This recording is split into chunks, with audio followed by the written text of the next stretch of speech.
Another dimension used in Hofstede's model, and this is something that can help you if you are leading people across different national cultures someday, is this trade-off between indulgent cultures and restrained cultures. So what are these things about? Well, in an indulgent culture, happiness tends to play a greater role in guiding people's lives than in restrained cultures. For example, you tend to find more happy people or people who say that they're happy in indulgent cultures, whereas in restrained cultures, fewer people tend to be happy. And in fact, in restrained cultures, fewer people would probably say that they need to be happy. In fact, in a restrained culture, people might say, look, happiness is good if I'm happy. It's good if I'm happy, but it's not my primary goal in life. My primary goal in life is to fill in the blank. Maybe be a good father, be a good mother, be a good brother, be a good sister, be a good professor, be a good citizen, be a good whatever you happen to be. And if I'm happy as a result of that, that's good. But happiness in and of itself is not my goal. Okay? Big difference between indulgent and restrained cultures.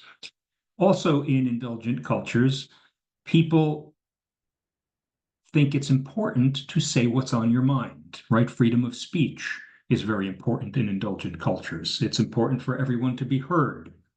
Whereas in a restrained culture, freedom of speech is not seen as a typically very important thing, right? It's fine, but it's not a primary concern. In other words, saying what's on your mind may not always be an important part of life in more restrained cultures.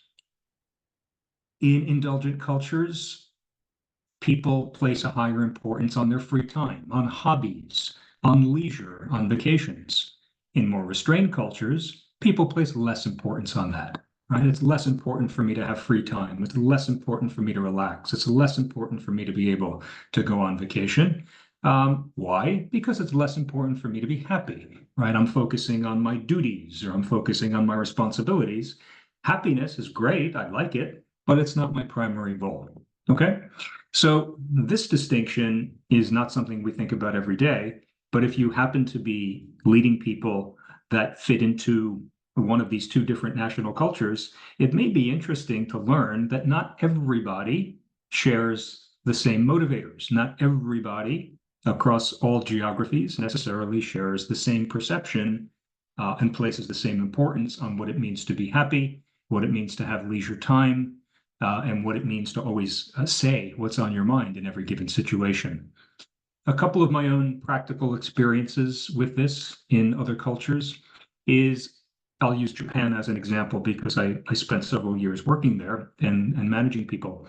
You have this word called gambaru, which I have here. And gambaru is a word that means I'll deal with it. I'll do it. I'll give it my all, even if it stresses me out, right? I'll just deal with it. I'll manage. I'll try. And it kind of sums up one aspect of the national culture in Japan that focuses on duty, right?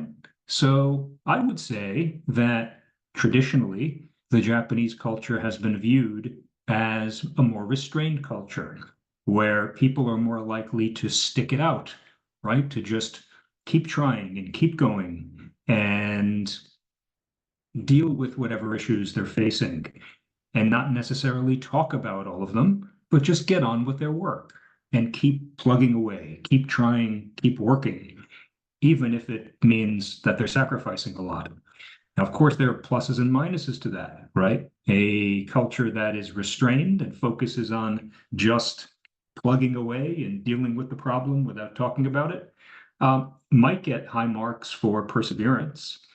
But what is the downside if someone is like that? Well, the downside is maybe their problems are being bottled up. Maybe their problems are not coming to the surface, and maybe they're not able to work as well if they are just simply always dealing with it and not focusing on their own happiness or their own relaxation or their own balance in their lives. So certainly some pros and cons with each of these. The point for all of you is just to know that this dynamic exists, and it is one of the ways that Hofstede used to compare national cultures. And it's certainly important for you to recognize, again, if you're ever in a situation where you're managing people that might be from some of these different national cultures and may have been influenced over time in historically what these national cultures have taken, how they've taken shape.